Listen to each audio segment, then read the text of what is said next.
Саламатсыздарбы, Пирамида телеканалында акцент программасы, аны мен Аден Турзбеков алпарам. Шайлоо компаниялары жер-жерлерде үгүт иштерин жүргүзүп жаткан маал. Дал эле ушул учурда Борбордук шайлоо комиссиясынын даярдыгы кандай? Форма 2 канчалык деңгээлде мыйзамдуу? Чет өлкөдө шайлоо участкалары ачылып жатабы? Азыркы учурда Борбордук шайлоо комиссиясына элден кандай арыздар түшүп жатат? Ушул жана башка суроолордун жообун алыш үчүн студиябызга Борбордук шайлоо комиссиянын шайлоону уюштуруу бөлүмүнүн башчысы Төлөгөн Айткеевди чакырганбыз. Саламатсызбы, Төлөгөн агай? Студиябызга куш келиптирсиз.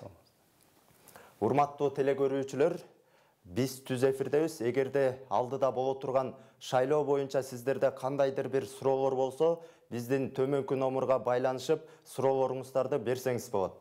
Төлөгөн агай, алгач эле айтсаңыз, шайлоого саналуу гана күндөр калды. Даярдыктар тууралуу айта кетсеңиз, эпидемия шартында кандай шайлоо жүрөт, ушул боюнча бир токтоло кетсеңиз.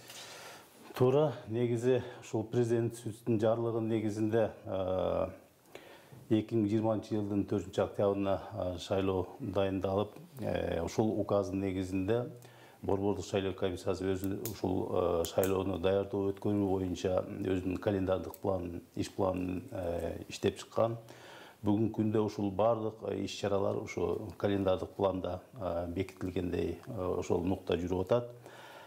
Негизи Борбордук шайлоо комиссиясынын алдында негизинен жумушчу топтор түзүлгөн, ар бир тармак боюнча.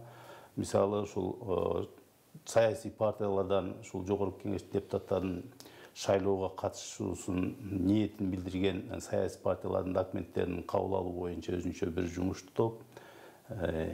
Андан сырткары ушул шайлоочуларга шайлоонун жөнүндө маалымдоо иштерин жүргүзүүчү жана ошол эле учурда үгүт иштеринин тартиби жөнүндө түшүндүрө турган дагы атайын өзүнчө жумуш топ түзүлгөн. Андан сырткары ушул шайлоочулардан ар кандай маанидеги арыз даттанууларды карай турган өзүнчө дагы бир жумуш тобубуз бар. Ошондой эле ушул контролдук ревизиондук группа деп коет топ. Ошол саясий партиялардын шайлоо комиссияларынын ушул шайлоо өнөктүгүнө каралган финансылык каражаттардын чыгымдалышын көзөмөлгө ала турган жумуш топ бул негизинен. Андан сырткары дагы ушул атайын ыкчам чара көрүүчү топ деп дагы жаңы ушул тобубуз бар. Бунун курамында ушул укук коргоо органдарынын жетекчилери бар. Ошондой эле жер-жерлерде дагы ар бир аймак шайлоо комиссиясынын алдында дагы ушул ыкчам чара көрүү топтору ишин алып барып атышат. Ал жерде ушул укук коргоо, ал жерде дагы ушул негизинен аймак шайлоо комиссияларынын төрагалары ушул топтун жетекчиси болуп эсептелет. Ал эми курамында ушул укук коргоо органдарынын кызматкерлери кирген. Негизинен ушул жогорку кеңештин депутаттарынын шайлоону даярдоо өткөрүү боюнча 2474 шайлоо участкасы түзүлгөн. Мунун ичинен Кыргызстан боюнча, мунун ичинен Кыргызстан Республиканын ичинде 2400 шайлоо участкасы түзүлдү. Андан сырткары биздин сыртта жүргөн, чет мамлекеттерде жүргөн мигрант шайлоочуларыбыз үчүн ушул 44 шайлоо тилкелери түзүлгөн. Бул президенттик шайлоодо 26 мамлекетте түзүлгөн болсо, быйылкы Кыргыз Республикасынын жогорку кеңештин депутаттарын шайлоодо 28 мамлекетте ушу 44 шайлоо участкалары түзүлүп, бүгүнкү күндө толук кандуу иш алып барып атышат. Жаңы кайсы өлкөлөрдө кошулду шайлоо участкалары? Францияда, Италияда ушул мамлекеттерде жаңы биринчи жолу шайлоочулар үчүн шарт түзүлүп атат, алгачкы жолу. Ал эми Москва шаарында, Россияда болсо, Россия Федерациясынын аймагында мурда 6 шайлоо тилкеси болсо, бул шайлоодо 11 шайлоо участкалары ачылды. Негізінен президенттік шайлоого караганда 2 есе көп экен, а? 2 есе көп ачылды. Ал эми ушул бүгүнкү күндө шайлоо комиссияларынын курамдары жаңы мыйзамдарга өзгөрүү кирген. Мурда ушул 2 жылга шайланат эле, ушул участкалык, аймактык шайлоо комиссияларынын курамдары. Азыркы ушул мыйзамга киргизилген өзгөрүүлөргө ылайык булар 5 жылга шайланат. 5 жылга шайланат. Быйыл февраль айында бардык аймактык шайлоо комиссияларынын жаңы курамдары шайланган. Ошондой эле участкалык шайлоо комиссияларынын курамдарын ошол аймактык шайлоо комиссиялары түзүп, бүгүнкү күндө бардыгы толук кандуу иш алып барып атышат. Участкалык шайлоо комиссиялары негизинен бардык жерде онлайн түрүндө окутууларды өткөрүп атабыз. Ушу шайлоо комиссияларынын мүчөлөрүн окутуу боюнча өзүңүздөр билесиздер, мурда биз ушул офлайн болуп жер-жерлерге барып, атайын тренерлерди даярдап, ошолор барып жер-жерлерден окутуп беришчү эле. Быйылкы шартка, эпидемиологдук шартка жараша онлайн форматта окутуулар жүрүп атат. Бул эле ошону менен чектелип калбастан, Борбордук шайлоо комиссиясы да бул багытта бир топ мурдагыдан айырмаланып, атайын ушул шайлоо комиссияларынын мүчөлөрү үчүн видео роликтерди ар бир баягы иш аракеттери боюнча, шайлоо комиссияларынын иш аракеттери боюнча атайын видео роликтерди даярдап чыгарып бардык жерлерге таркатылган. Азыр ар бир шайлоо комиссиясында, участкалык шайлоо комиссиясында, аймактык шайлоо комиссияларында бирден планшет берилген, ошондой эле бирден монитор берилген. Ошол планшеттерге бардык ушу мыйзамдардын электрондук варианттары, ошондой эле жанагы азыр айтып атканыбыз роликтер, видео роликтердин бардыгы ошол планшеттерге жүктөлгөн. Ошол жерден дагы шайлоо комиссиянын мүчөлөрү дежурстводо турган мезгилде дагы ошол жерден каалаган роликти көрүп, өзүнүн баягы эмне жумуш аткарыш керек экен, кандай болуш керек экен, бүт бардык жол жобосу көрсөтүлгөн видео роликтерди өздөрү көзү менен көрүп тааныша алышат, ошол боюнча өздөрүнө билим ала алышат да. Ошондой эле ушул азыркы тапта шайлоо участкаларына келип аткан шайлоочулар үчүн дагы баягы биз айтып атпайбызбы, санитардык нормалардын сакталышы боюнча дагы атайын өзүнчө роликтер бар. Азыр көп телеканалдардан берилип атат. Ошол роликтер дагы кандай болуш керек экен. Азыр бүгүнкү күндө ушул Борбордук шайлоо комиссиясы ушул шайлоочулардын саламаттыгын, коопсуздугун камсыз кылуу максатында колдон келишинче иштерди алып барып атат. Бүгүнкү күндө ар бир шайлоо участкасында атайын санитайзерлер коюлган, орнотулган. Ошол жерден келип кеткендер сөзсүз ошол санитайзерден пайдаланышат. Участкалык шайлоо комиссияларынын мүчөлөрү үчүн бекер маскалар, бет каптар, кол каптар таркатылган. Андан сырткары салфетка, нымдалган салфеткалар, жана спиртке чыланган антисептик, ушул сыяктуу каражаттардын бардыгы менен ушул шайлоо комиссияларынын камсыздык. Ал эми добуш берүү күнү дагы Борбордук шайлоо комиссиясы атайын донорлордун жардамы менен ар бир шайлоочуга бекер бет кап, кол кап ошолор менен камсыз кылып беребиз. Ошондо биз элге убадага берсек болот экен да, шайлоо күнү ар бир шайлоочуга бекер бет кап, анан кол кап таркатылат. Ал ким тарабынан, каяктан алса болот, же ошол шайлоо участкасынан алса болот, Шайлоо күнү ошол шайлоо участкасына келген ар бир шайлоочуну баягы азыркы ошол санитардык эрежелерге ылайык участкага киргенге чейинки сыртта уже атайын разметкалар болот. Аралыкты сактоо башында 1,5-2 метр аралыкты сакташ керек деген талап бар. Анын баары алдын ала уюштурулат. Алдын ала уюштурулат. Ошол участкага кирген жерге чейин ошондой сызыктар коюлат. Ошол сызыкты сактап, кезектүүлүктү ар бир шайлоочу сакташ керек да. Бул ошол кезектүүлүктү сактош үчүн атайын бизде ошол күнү, добуш берүү күнү, укук коргоо органдары, милиция кызматкерлери дагы кайта ошол жерде болушат. Алар дагы ошол аралыктардын сакталышына көзөмөл жүргүзүшөт. Ал эми ошол шайлоочу шайлоо жайына кирген жерде атайын баягы адамдын дене табын өлчөй турган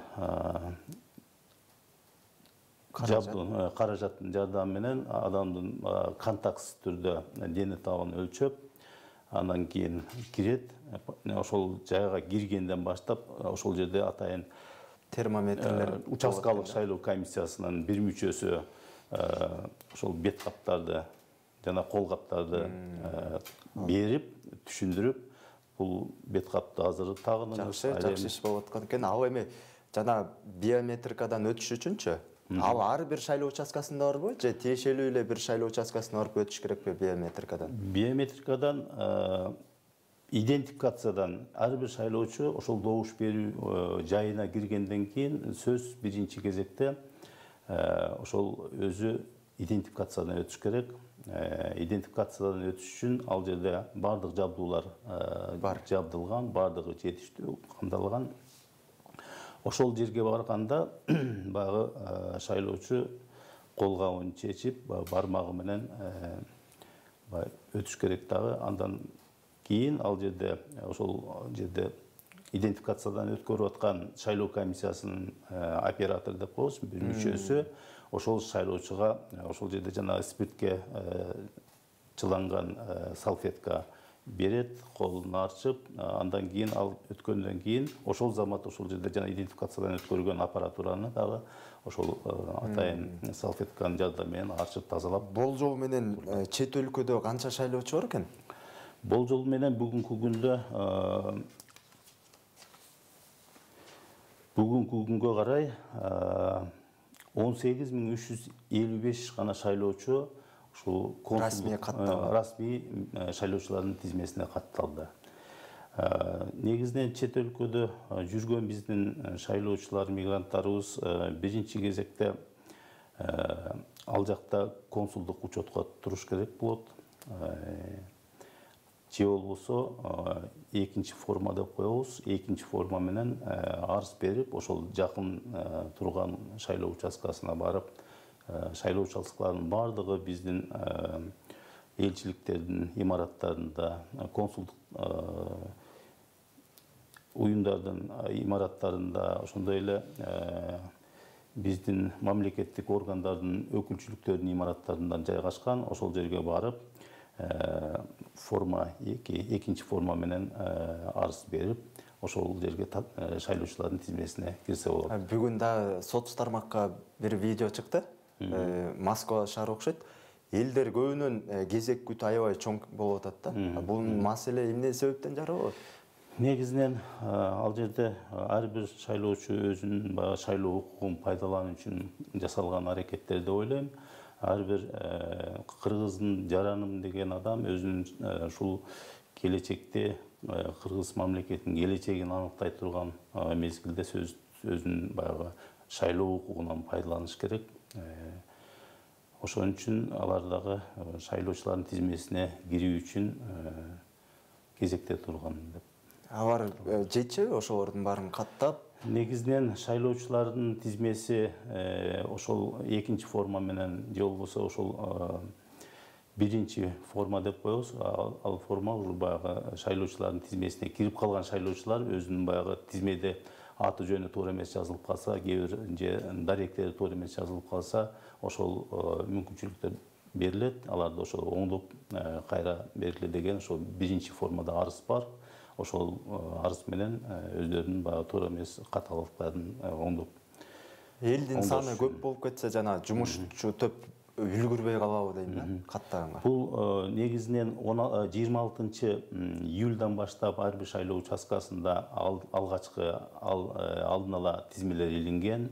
Андан кейін 4 сентябрдан баштап контролдық тизме деп коебуз. Алар илинип турат әрбір участкада. Әрбір шайлоочу келип өзүнүн ошол өзүнүн шайлоо участкасынан келип тизме менен таанышып, ал жерден ушу тиешелүү. Бул иш аракеттер июльдан баштап эле башталган. 26 июльдан баштап 15 календардык күн калганга чейин, добуш берүү күнүнө 15 календардык күн калганга чейин ошол аткарылат. Негизи бул мыйзамда көрсөтүлгөн эреже.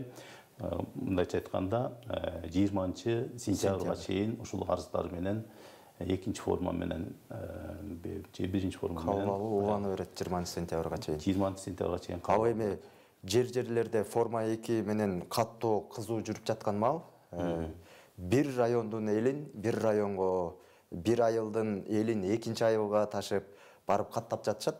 Бул канчалык деңгээлде мыйзамдуу? Негизинен бул баягы кээ бир саясий партиялардын жасап жаткан саясий партиялардын же башка бир баягы түшүнбөгөн жарандардын жасап жаткан иш аракеттери деп ойлойм. Бирок канчалык ташыбасын ар бир шайлоочу өзүнүн жүрөгүндөгү тандоосун кабинага киргенде чечет. Кандай жол менен алып келбесин, ал шайлоочу өзү чечиш керек, кимге добуш берерин. Ал эми ташып аткан фактылар боюнча да бизде маалыматтар бар, бирок биз алар боюнча биздин жана айтпадымбы, атайын ыкчам чара көрүү топтору бар. Ошол топтор аркылуу алар боюнча иштер жүргүзүп атышат. Негизи бул укук коргоо органдары. Бир айылдын элин бир айылга ташыган, бир райондун элин бир районго ташыган мыйзамсыз да. Негизинен мыйзамсыз. Бул экинчи форма менен деген бул атайын баягы айласыздан өзүнүн баягы жумушуна байланыштуу, же болбосо бир жана дарылануучу жайда Бишкекте, Борбордо ооруканаларда жатып калышы мүмкүн, же ушул жерде жашап туруп учету башка айылда, өзүнүн айылында кичмекенинде болуп калышы мүмкүн. Ошол жарандарга кайра добуш берүү күнү ошол участкасына барып добуш берүү бергизбестен ошол ордунда жашаган жеринде алардын шайлоо укугун камсыздоо максатында түзүлгөн да бул форма 2. Ал эми аны ашыкча пайдалангандар башка аша чапкандык болбойт. Соц тармактарда айрым айылдарда жаштар демилге көтөрүп, шайлоо күнү башка айылдан форма 2 менен келген шайлоочуларды шайлатпайбыз. Бул биздин конституциялык укугубуз. Бөтөн адамдар биздин айылдан тандоо жасаганга укугу жок. Бөтөн адамдар келбеш керек. Биз киргизбейбиз форма 2 менен келгендерди деп жатат да. Бул мыйзам бузуу же өздөрүнүн укугун колдоп атабы, кандай баа бересиз буга? Эми чындыгында ар бир жаран, кыргыздын жараны каалаган жеринде, каалаган шайлоо участкасында добуш берүү күнү өзүнүн тандоосун жасаш керек. Анын укугун ошол камсыз кылуу үчүн ушул шайлоо комиссиялары иш алып барып атат. Ал эми бирөөдү кандайдыр бир себептерден улам ошол тилкеде шайлоо күнү болуп калышы мүмкүн да. Башка бир турмуш шартына байланыштуу же да бир башка бир себептер менен аларды шайлатпай коюу дагы туура эмес болуп калат. Ал эми мисалы коңшу эле айылдан өзүнүн айылынан шайлабай башка айылга келип шайлап атканы кандай болуп калат? Мисалы бир саясий партиянын кызыкчылыгы болуп жатса бул жакта. Негизинен Борбор шайлоо комиссиясынын атайын жол-жобосунда бар. Бир аймактык бирдиктин аймагында бир жаран башка ошол эле аймактын ичиндеги коңшу айылдагы шайлоо участкасына барып шайлоочулардын тизмесине кире албайт. Эгерде бир райондон бир районго же башка шаардан башка шаарга келсе, анда ал болот. Бул жерде демилгечи топтун демилгеси туурабы же туура эмес болуп калабы? Шайлоочулардын укугун бузуу болуп калабы? жана шайлатпайбыз дегендер. Шайлатпайбыз деген шайлоочулардын укугун бузгандык болуп калат да. Бул мыйзамсыз иш-аракет болуп калат. Айо бизде телефон байланыш бар экен, түз эфирде кабыл алып койсок. Алло, саламатсызбы? Өзүңүздү биринчи тааныштырып коюп, анан сурооңузду бере берсеңиз. Мен Араван районунанмын, Шалкаттагы. Араван. Рахмат, сурооңузду бере бериңиз. Бул кандай мына шайлоо дегендер мына паспорттарды алып организациялардан 19 паспорт алып анан Бул көрөрмандын суроосу түшүнүктүү болуш керек. Айыл-айылдарда баланча партия түкүнчөдөн берет экен, түкүнчө партия баланчадан берет экен деген сөздөр жүрүп жатат. Ошол эле учурда активисттер добуш сатып алууга каршы туруп, ал фактылар менен күрөшүп жатат. Мисалы, аларда кайсы партия акча таратканы боюнча видео материал болсо, кимге кайрылыш керек? Силерге кайрылса кандай чара көрөсүздөр? Негизинен ушул үгүт жүргүзүү мезгилинде добуштарды сатып алуу же добуш сатуу боюнча атайын беренелер бар. Булар үчүн атайын айыптар, жазалар каралган. Эгерде кайсыл бир жаран башка бир шайлоочунун добушун сатып алуу үчүн аракет жасаса же акча берип жаткан убагы тастыкталып кармалса, ага 180 миң сомдон 220 миң сомго чейин айыппул каралган. Ал эми талапкердин жакын адамдары же талапкер өзү ошол баягы добуш сатып алууга катышып жаткан фактылар аныкталса, анда 220 миңден 260 миң сомго чейин айыппулдар каралган. Ал эми шайлоочу өзү добушун сатып жаткан болсо, анда 1000 сом тегерегинде 1000 сомдон айыппулдар каралган. Ал эми талапкер дагы шайлоодон четтетилеби? Сөзсүз, эгерде ошол фактылар далилденсе, аныкталса, ал талапкерлерди ошол партиядан көрсөтүлгөн талапкерлердин тизмесинен четтетүүгө Борбор шайлоо комиссиясынын укугу бар. Укук бар, Борбордук шайлоо комиссиясы 2 партияга тең соттон уттуруп койду. Мунун себеби эмнеде? Балким далилдер жетишсиз болуп калдыбы? Негизи Борбордук шайлоо комиссиясы бул мыйзамдарды аткаруучу орган да. Мыйзамда кандай талаптар, кандай эрежелер коюлса, ошол эрежелерди, талаптарды так аткарып. Негизинен баягы талапкерлерди көрсөтүү мөөнөтү, талапкерлердин документтерин Борбор шайлоо комиссиясына тапшыруу мөөнөттөрү, ал документтер кимдер тапшырыш керек деген, ал ошол Кыргыз Республикасынын президентин жана Кыргыз Республикасынын жогорку кеңешинин депутаттарын шайлоо жөнүндө мыйзамда көрсөтүлгөн. Ошол көрсөтүлгөн эрежелерге, талаптарга ылайык Борбор шайлоо комиссиясы өз мөөнөтүндө башкадан тарабынан документтер. Бул жолуңузга кайра кайтып келели, бизде көрөрман бар экен. Алло, саламатсызбы?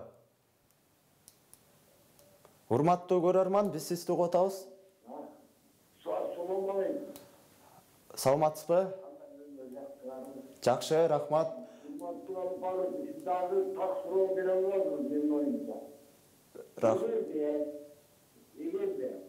Маршрутка менен автобус менен тоң башка айылдан алып келген болсо, ал ялгыз жүрүп калат, туурабы? Ооба. Ошондо местный жителдер тоң акчалар алат деп коюшкан. Мен ойлойм. Ялгыз откуп болмамы? Сол автобус менен, транспорт менен 15-20 адам бар экен.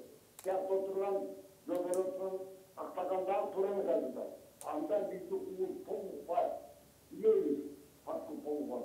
Еліз 60 адам бір алып келгенмен өте уже тұрақты ясына, тұрау. Чоң рахмат. Өзіңізді таныштырып қойсаңыз, қаяқтан шығып отасыз байланышқа? Жалалабадтан жалып отасыз. Рахмат, сұрауыңыз түшінікті болды. Бұл суроого дагы тактап жооп берип коюңуз. Жанагы чындап эле 60 адамды бөтөн жактан алып келип шайлатса, бул кандай болот? Эгерде чындыгында эле автобустар менен ошол шайлоочуларды тобу менен алып келип экинчи форма толтуртуп ошол шайлоочулардын ошол жердеги шайлоо участкасында шайлоочулардын тизмесине киргизгенге аракеттер жасап аткан менен ал башка маселе ташыгандыгы. Бул мыйзам бузуу боюнча атайын укук органдары иш алып барат. Ал эми шайлоо участкасына кирип, ар бир шайлоочу арыз бере турган, экинчи формадагы арызды бере турган ар бир шайлоочу өзү идентификациядан өтүп, өзүнүн макулдугу менен, каалоосу менен арызын берет да. Ансыз идентификациядан өтмөйүнчө, өзү колу менен арызын толтурмайынча шайлоо комиссиялары анын арызын кабыл албайт. Эгерде ал адам, алып келген адам идентификациядан өтпөй калса, чек чыкпай калса дагы ал арыз бере албай калат. Арызын кабыл алынбайт. Ал эми бул Жалал Абад облусунун тургуну айтып атпайбы? Эгерде 60 адам бир автобус менен келсе, биз шайлатпай койгонго толук укугубуз бар депчи. Буга кандай карайсыз? Ал боюнча эгерде ошондой фактылар болсо, укук коргоо органдарына кайрылыш керек. Алар тиешелүү чараларды көрөт. Рахмат. Бизде да түз эфирде көрөрман бар экен. Алло, саламатсызбы? Саламатсызбы? Өзүңүздү тааныштырып, сурооңузду бере берсеңиз болот. Сабырбек. Сабырбек? Жалал Абад облусу. Сурооңузду бере бериңиз. Шайлоодо атасыңар, баардык эле жерде бузулуп атат, бардак болуп атат. Эмне эле неме кылып атасыңар? Чынын айтсак, уякта эле болуп атасыңар. Ошондо сиздин конкреттүү сурооңуз кандай болуп калат? Кандай неме болот элек? Шайлоо ошо билбейм, кандай шайлоо болот атат. Түшүнүктүү, рахмат. Ал эми ушундай жерлерде нааразычылыктар, ушул сыяктууларга кандай деп жооп берет элеңиз? Негизинен биринчиден ар бир шайлоочу ошол шайлоо күнү шайлоо тилкесине барыш керек. Ар бир шайлоочу өзүнүн тандоосун жасаш керек. Ал эми башка мыйзам бузуулар болсо, катталса, ал боюнча тиешелүү чаралар көрүлөт.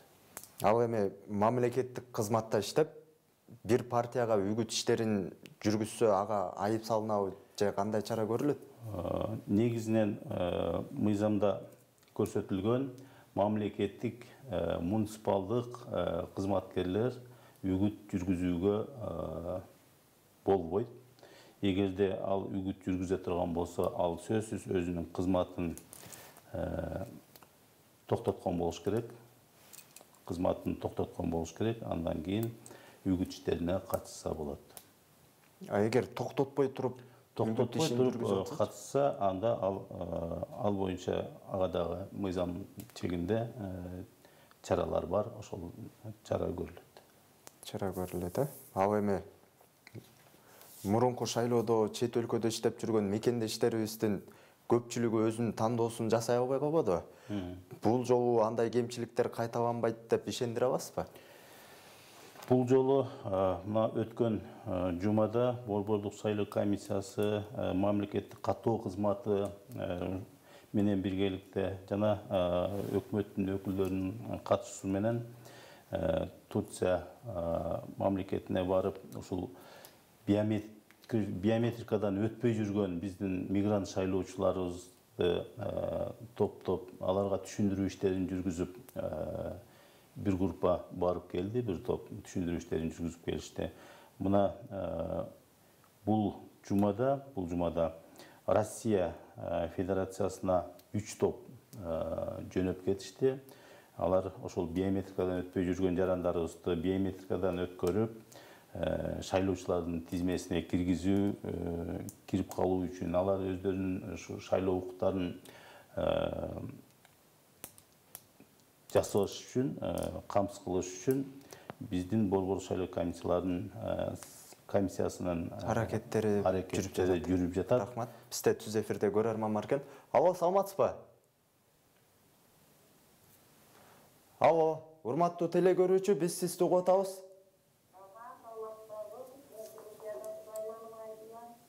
Саламатчылык, кайсы жерден чыгып атасыз байланышка?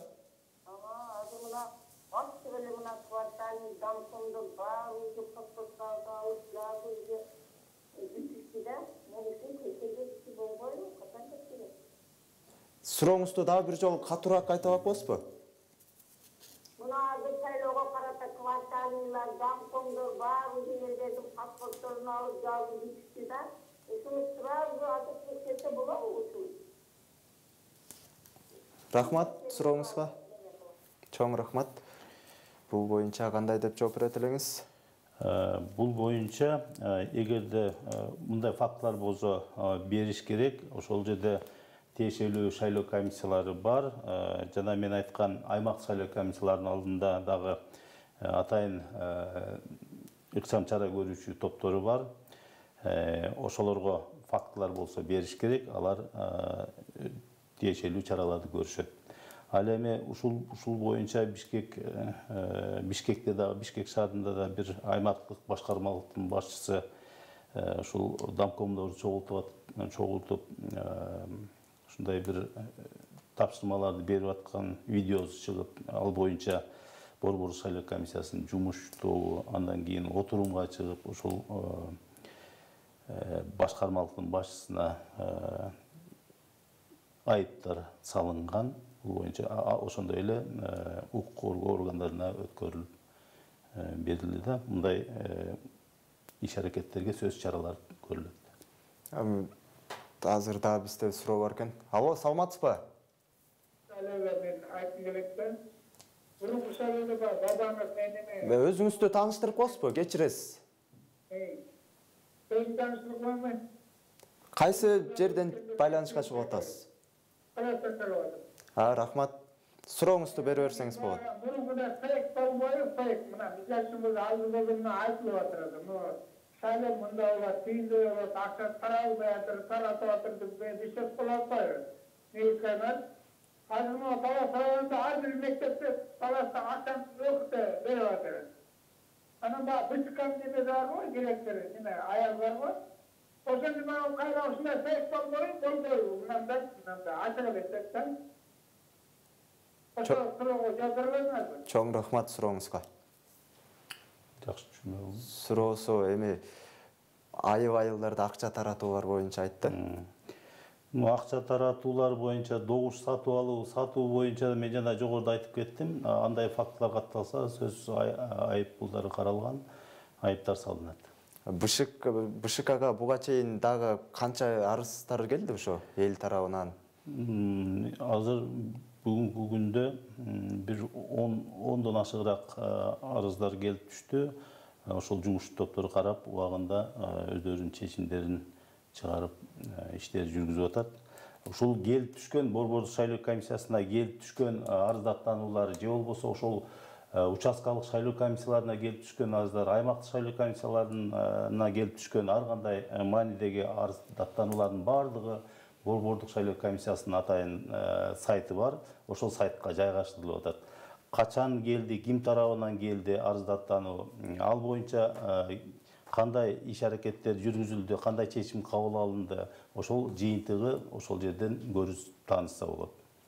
Мисалы, бул жалгыз эле Борбордук шайлоо комиссиясынын иши эмес турбайбы? Буга жалпы коомчулукта жардам бериш керек экен. Жана андай акча таратып атса, унчукпай алып койбостон ошо видеого тартып, факты кылып силерге жөнөтүш керек турбайбы? Сөзсүз. Ал мисалы силерге электронный кайрылышабы же атайын ушул Борбордук шайлоо комиссиясына келип кайрылыш керекпи? Жолдорун айтып кетсеңиз. Негизи ар бир шайлоочу ошондой мыйзам бузуу фактылары учураса, өзүнүн ошол сөзсүз баягы фактылар болуш керек, далилдер болуш керек. Ошол далилдерди тиркеп бизге кагаз түрүндө да кайрылса болот, же болбосо электрондук кайрылуу аркылуу дагы кайрылса болот. Мисалы, Талас шаарында мындай окуя катталса, сөзсүз түрдө Бишкекке келиш керекпи? Же ал жакта да мекемелер барбы? Ал жерде участкалык ар бир айтып атпадымбы жана, участкалык шайлоо комиссиялары бар, аймактык шайлоо комиссиялары бар, аймактык шайлоо комиссияларынын алдында дагы ыкчам чара көрө турган топтор бар. аларга берсе бизге Борбор шайлоо комиссиясына келет. Келгенде сөзсүз ар бир арыз даттануу каралат. Ар бир арыз даттануу боюнча өзүнчө чечимдер кабыл алынат. Мисалы, мындай сабак катары бир кандай чара көрүлдү ошол күнгө чейин? Бүгүнкү күндө ошол добуштарды сатуу боюнча факт катталып элек. Ал эми башка баягы мыйзам бузуулар боюнча арыздар келип түшүп атат. Ал боюнча ушул биздин Борбор шайлоо комиссиясында сайттан карап таанышып турсаңыздар болот. Рахмат. Бизде азыр түз эфирде көрөрман бар экен. Алло, саламатсызбы? Урматтуу көрөрман, биз сизди угуп жатабыз. Мен сизге суроо берейин дедим эле. Ооба, өзүңүздү тааныштырып, сурооңузду бере берсеңиз болот.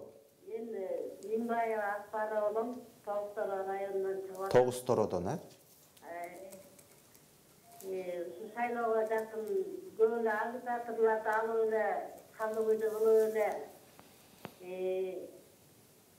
ар кимсе эле башаламан кылып эле, 5-6 10 чактан кылып эле, паспорттун аты бергилетип эле, паспорт серияны алып кетесиңер, элдерди чалдыбыйды кылып.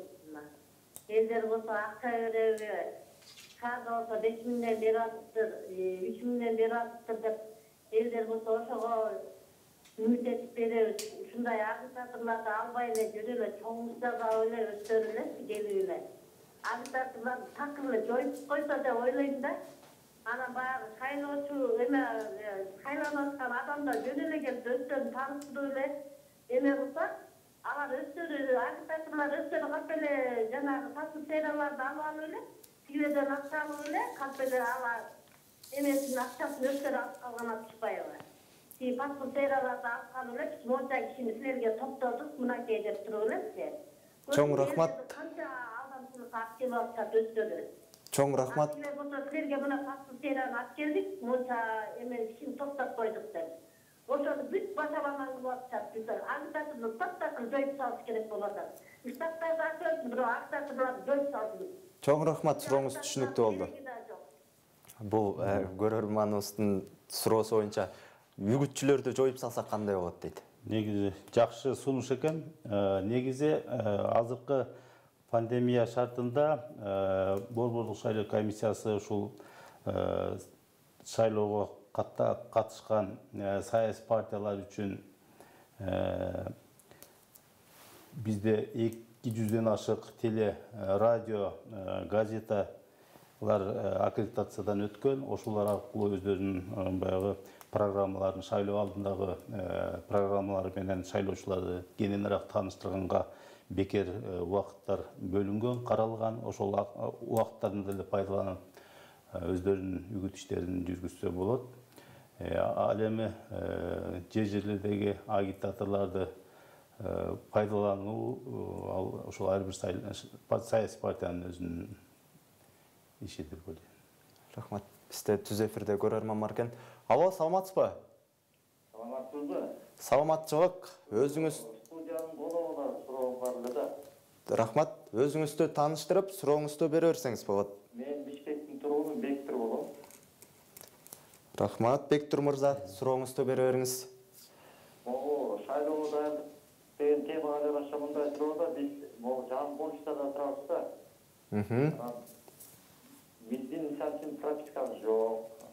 Биздин ушул шайлоого болот укугубуз кандай болуп калат? Же агитаторлор келбейт? Же бир жакка списокко киребиз, пропискалардын баары айылдарда, мисалы үчүн Акчабештин баш жагы да.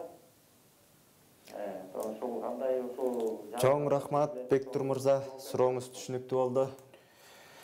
Бул боюнча жана баш жагында дагы Эртеден бери сөз кылып аткан форма 2 боюнча жооп бердик окшойт. Ошончо дагы жооп берип коелу. Эгерде сиздин паспортуңузда каттооңуз айылда болуп, өзүңүз бул жерде жашап иштеп жаткан болсоңуз, сиз ар бир жаныңыздагы жакын жердеги шайлоо участкасына келип, экинчи форма деген арыздын бланкасы бар. Ошону идентификациядан өтүп, өзүңүз